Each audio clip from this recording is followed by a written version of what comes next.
Aladdin Story A1 Level. Once upon a time, in a faraway city, there was a poor young man named Aladdin who lived with his mother in a small, old house.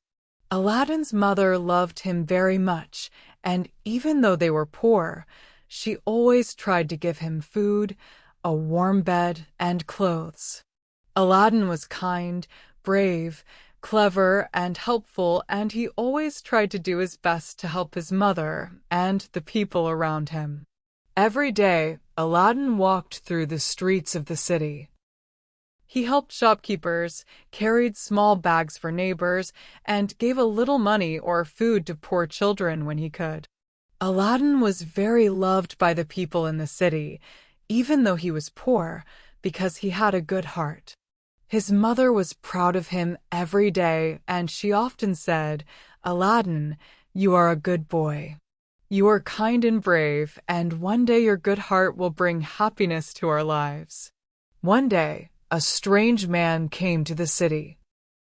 He wore a long robe, a tall hat, and he had a serious face. The man went to Aladdin and said, "I am your uncle. I want to help you and make you rich." Aladdin did not know that the man was really an evil magician. The magician wanted to trick him to get something very special. The magician said, "Aladdin, there is a magic lamp in a secret cave far from the city. Bring the lamp to me, and I will give you many treasures." Aladdin was curious, but also careful. He wanted to help his family, so he agreed to go with the magician. The magician took Aladdin to a big cave outside the city. The cave was dark, very big, and full of strange treasures.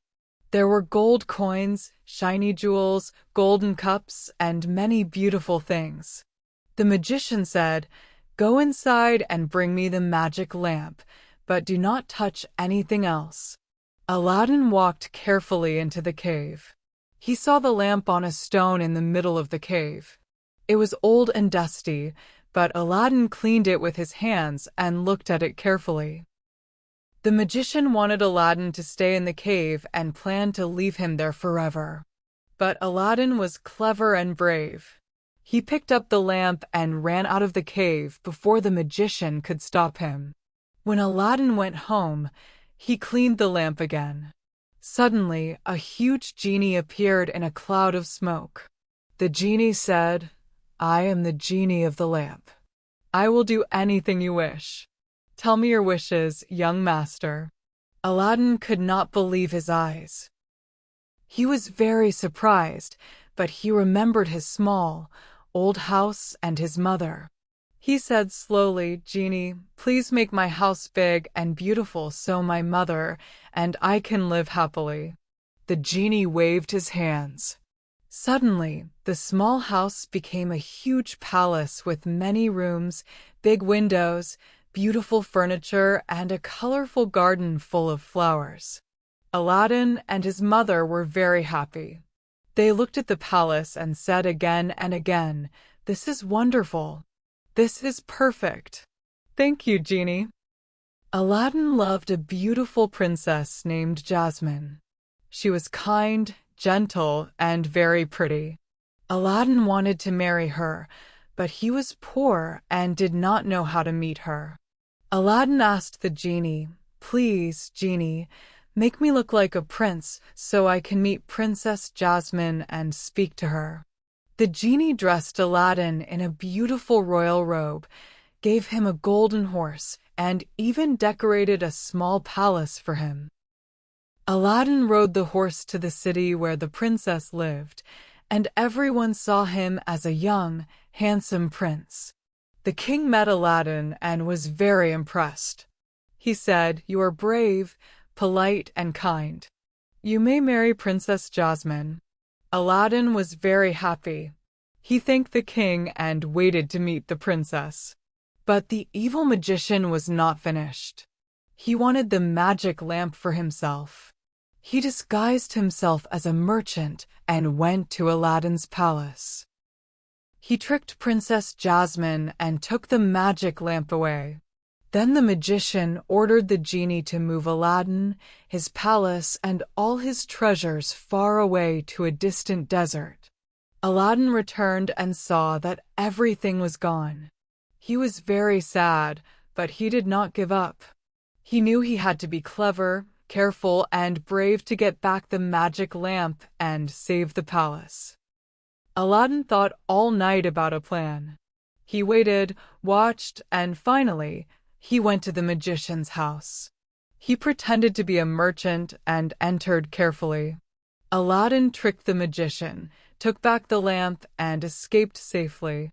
Aladdin called the genie and said slowly, "Please, genie, return the palace, the treasures, and all the people exactly as they were before." The genie waved his hands, and everything returned perfectly. The palace appeared again in the city, beautiful and grand. The king was happy, the princess was happy, and Aladdin's mother was also very happy. Aladdin married Princess Jasmine. The king was very proud because he saw that Aladdin was brave, kind, clever, and honest. The evil magician disappeared forever. Aladdin, Jasmine, and the genie lived together happily in the big palace. They helped the people in the city, shared their happiness, and gave gifts to the poor. The palace was full of music, laughter, and joy. Aladdin and Jasmine remembered to be kind, generous, and clever. The genie remained their friend forever. Everyone in the kingdom loved them. And so Aladdin, Princess Jasmine, his mother, and the genie lived happily ever after. Their story was told for many years so that everyone could remember that courage, kindness, cleverness, and a good heart can bring happiness even in the most difficult times. Thank you for listening to this story. I hope you enjoyed the story and felt calm and relaxed. If you like simple English stories, please like the video and subscribe to the channel. I make slow and easy stories for English beginners. See you in the next story. Goodbye and have a peaceful day.